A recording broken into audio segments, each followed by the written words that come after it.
Olá pessoal, espero que estejam todos bem. Na última aula a gente conversou com vocês a respeito do conceito de esporte.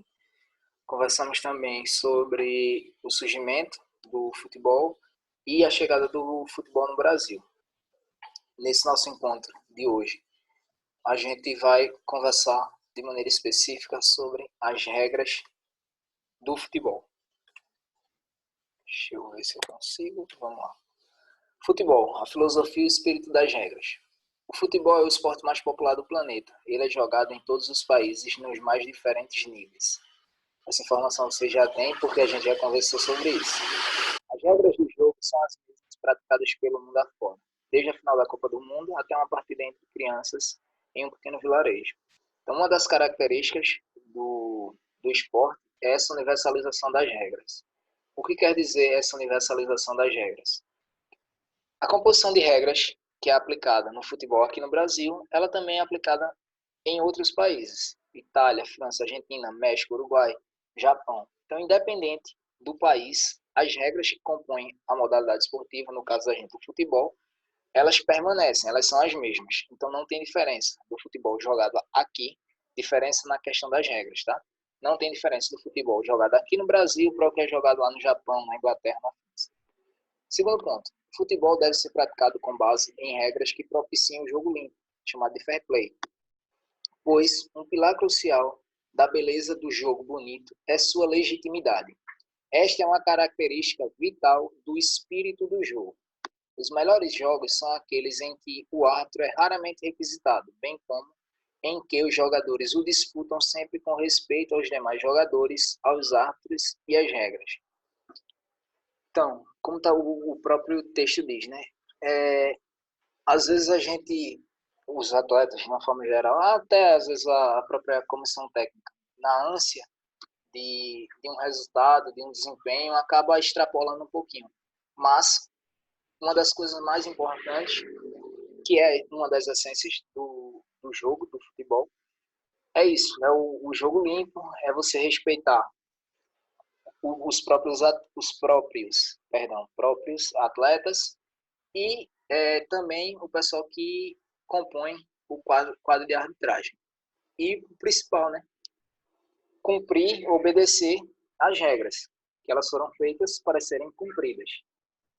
As primeiras regras universais do futebol foram criadas em 1863 e no ano de 1886 foi fundado o International Football Association Board, IFAB, pelas 4 associações de futebol britânicas: Inglaterra, Escócia, País de Gales e Irlanda do Norte, como a entidade mundial com a responsabilidade de desenvolver e preservar as regras do jogo.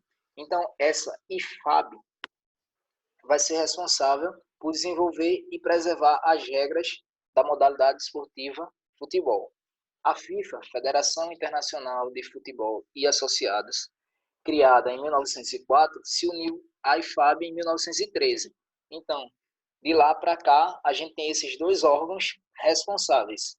Um por desenvolver e preservar as regras do jogo e o outro por gerir todas as outras questões que são inerentes ao futebol.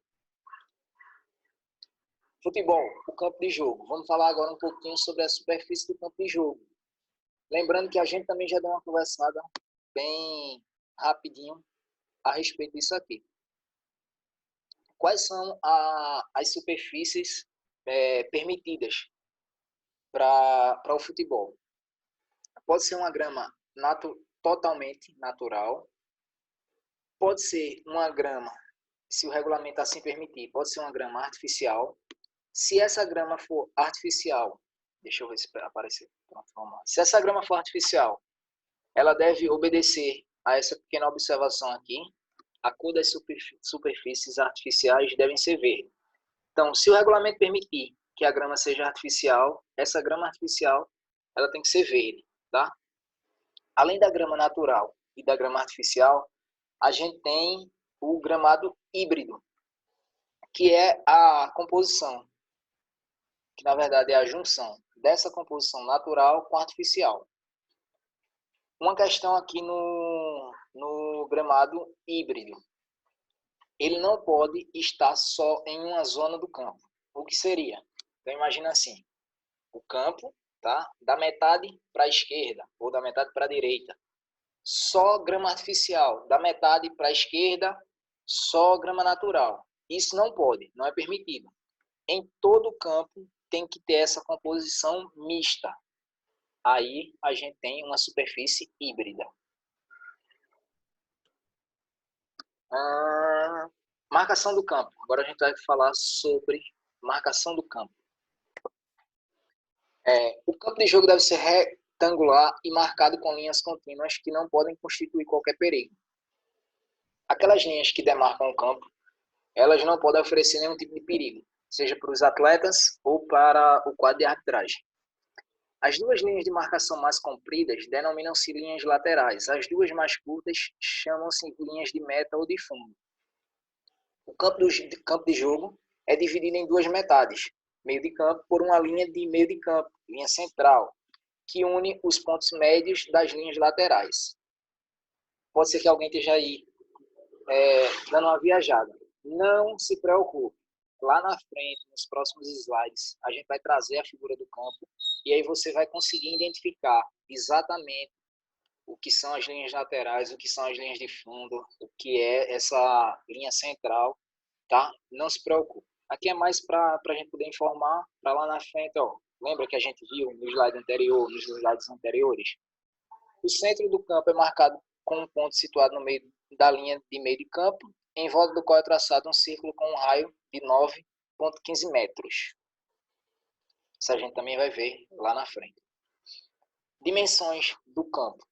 O comprimento das linhas laterais deve ser superior ao das linhas de meta. Então imagina assim, tá? As linhas laterais, elas são o comprimento. E as linhas de fundo ou de meta são a largura. Então, óbvio, para que a gente tenha uma figura retangular, as linhas laterais devem ser superiores às linhas de fundo. Comprimento das linhas laterais. Elas devem ter, no mínimo, 90 metros e, no máximo, 120. Comprimento de comprimento, tá? As linhas laterais. Então, no mínimo 90, no máximo 120. As linhas de meta, ou linhas de fundo, elas devem ter, no mínimo, 45 metros e, no máximo, 90 metros. Então, a gente teria, por exemplo, seguindo as dimensões mínimas, um campo teria, no mínimo, 90 metros de comprimento por 45 metros de largura, tá? E, no máximo, 120 metros de comprimento por 90 metros de largura. Porém, essas dimensões para jogos internacionais, elas são diferentes. E aí a gente vai para essas dimensões. O comprimento das linhas laterais em competições internacionais é no mínimo 100 metros e no máximo 110. Já as linhas de fundo ou linhas de meta, no mínimo 64 e no máximo 75 metros.